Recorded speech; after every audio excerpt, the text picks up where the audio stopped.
য'ত থাকিবি মোক এপ্লাই কৰিবি য'ৰ পৰা আহিছ তাতে মই থকাৰ ব্যৱস্থা কৰিম কিন্তু ইয়াতে ঘূৰা ঘূৰি কৰি নাথাকিবি কিমান আৰে সৰু ল'ৰা যি কৰিম মই কৰি আছো না তই লিষ্ট বনা কিন্তু এইবিলাক কৰি য'ৰ পৰা আহিছ তাতে হ'ব এইখিনিত ঘূৰা ঘূৰি কৰি নাথাকিবি পুলিচে ফাটাব বুজি পালি কৰ নাম কত তোৰ নাম কি দালাল বিলাকক তই ক'ৰ পৰা পাইছিলি আমি তাৰ মানে আমাৰ দেউতা মাটি ৰাখিছিল ইয়াতে আজি দেউতাই মাটি ৰাখিছিলে পঞ্চলি কিমান ঘৰ মানুহ ততে এই মছজিদ এটা ততে মছজিদতে বহি আছ এতে মছজিদত আছো ৰাস্তাৰ ওচৰতে আছো এটা আমাক থাকিবলৈ মামা থাকিবলৈ জায়গা দিও মামা ততে জোৰ পৰা আহিছ তাতে যাব লাগিব আমি ইয়াতে জন্ম আমাৰ ইয়াতে ঠিক আছে তোৰ জন্ম সাৰ্টিফিকেট মই লৈ আছো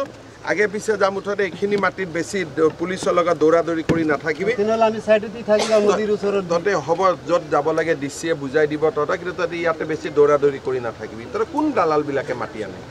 আমি ইয়াতে ইয়াৰে মানুহে লোকেল মানুহে আমাক মাটি দিছিল আমি তো আমি পাৰ্টিৰ মানুহ সব মই বুজিছো মামা মই 3 বছৰৰ মই পাৰ্টি কাম কৰি যে মোৰ ঘৰ দুৱাৰ মই বুজিলো পাৰ্টিৰ মানুহ কিন্তু ইয়াতে যাতে বেছি দৌৰাদৌৰি কৰি নাথাকে পুলিচৰ লগত কেতিয়াবা আৰু এটা ঘটনা ঘটিব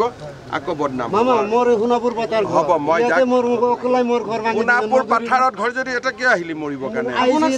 চাব আহিছো মোৰ অকলে এটা ঘৰ আছে মই আপোনাক চাব আহিছো তোৰটো ঘৰ ধুনীয়াকৈ আছে মই দেখি আহিছো মোৰ ঘৰটো হেণ্ডশেক লগা মামা মোৰ ঘৰটো ভাঙি তই ইয়াৰ ঘৰত বহিবি ইয়াৰ ঘৰত জাগা আপোনাকে চাব আহিছো যা তই খালি বেছি দৌৰাদৌৰি ইয়াত কৰাই নাথাকিবি হা আমাক এইখিনি নদী পাৰত থাকিব হ'ব মই ডিচিক কৈ দিম কি কৰিব লাগে কিন্তু তই বেছি ইয়াতে দৌৰাদৌৰি হুলস্থুল কৰি থাকিলে কেতিয়াবা গণ্ডগোল হৈ যাব আকৌ বিপদ হ'ব বুজিলি আমি সোণাপুৰ বাতৰি নদীৰ ওচৰত এদিন থাকিম সোণাপুৰ আপুনি যে আহিছে কৈছো বুলি তাৰ কাৰণে বহুত বহুত ধন্যবাদ দে হেণ্ডশেক লগা হয় হয় দে হেণ্ডশেক লগা ওচৰৰ পৰা সোৱাইছে আছিল চালো হেণ্ডশেক লগা ঠিক আছে দে মই কৈ দিম বাবা